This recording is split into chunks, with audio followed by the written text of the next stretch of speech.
আমানতের খেয়ানত আমরা করে ফেলি।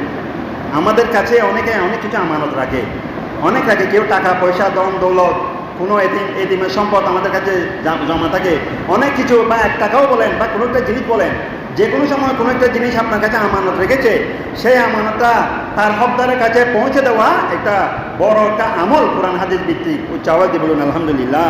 সেই জন্য আল্লাহ রাব্বুল আলামিন কোরআনের মধ্যে সূরা নিসার 58 নং আয়াতের মধ্যে বলছেন, কি বলছেন?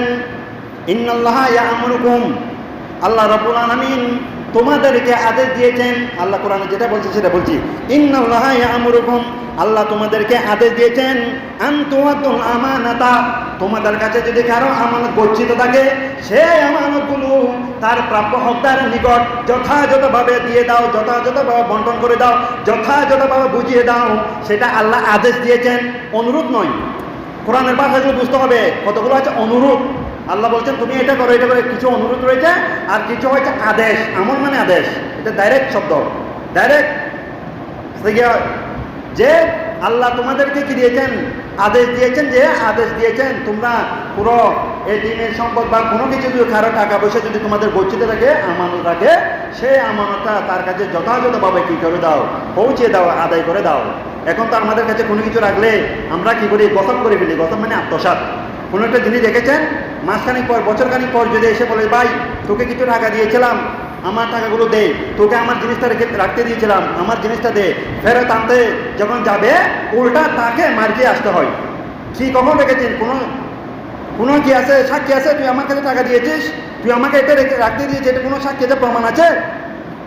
আরে ভাই, আপনাকে দেওয়ার সময় তো প্রমাণ রাখে নাই।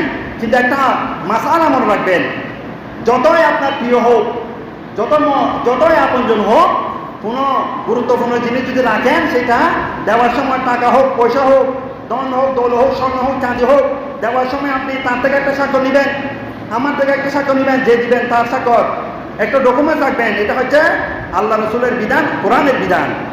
আল্লাহ বলছেন তোমরা যখন কাউকে কিছু দিবে বা কারো থেকে কিছু নিবে, তোমরা লিপিবদ্ধ করে রাখবে, যাতে পরবর্তীতে সে অস্বীকার করতে না পারে। এটা ডকুমেন্ট হিসেবে থেকে যায়, তুমি যাতে ক্ষতিগ্রস্তদের অন্তর্ভুক্ত না হও। এটা নাই বিদায় আমরা অনেকে ক্ষতিগ্রস্তদের অন্তর্ভুক্ত। আমরা অনেকে টাকা পয়সা দিই, ঋণ দিই, কর্জ দিই, কিন্তু আমরা লিখে রাখি না।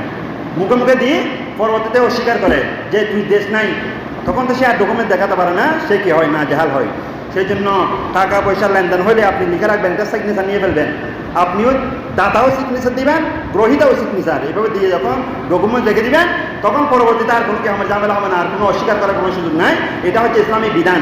কিন্তু আমরা মুখের খাতিরে, ভাই আমার আপনজন এই সুখে, সে কি আমার সাথে এটা করবে, সে কি আমার সাথে প্রতারণা করবে, সে কি আমার আত্মসাৎ করবে, এরকম করে করে যখন আমরা করি না, কিন্তু বাস্তবে এরকম হয়ে যায়, মনোমান্য হয়ে যায়।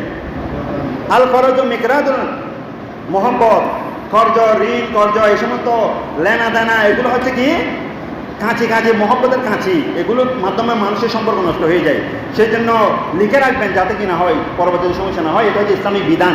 এগুলো নাই বিধায় আমরা বিভিন্ন সমস্যার মধ্যে পড়ি। আমি আমলগুলো বলার সময় ফাঁকে যেগুলো বিধান সেগুলো বলে দিচ্ছি, কি জন্য এগুলো আমল দরকার আছে।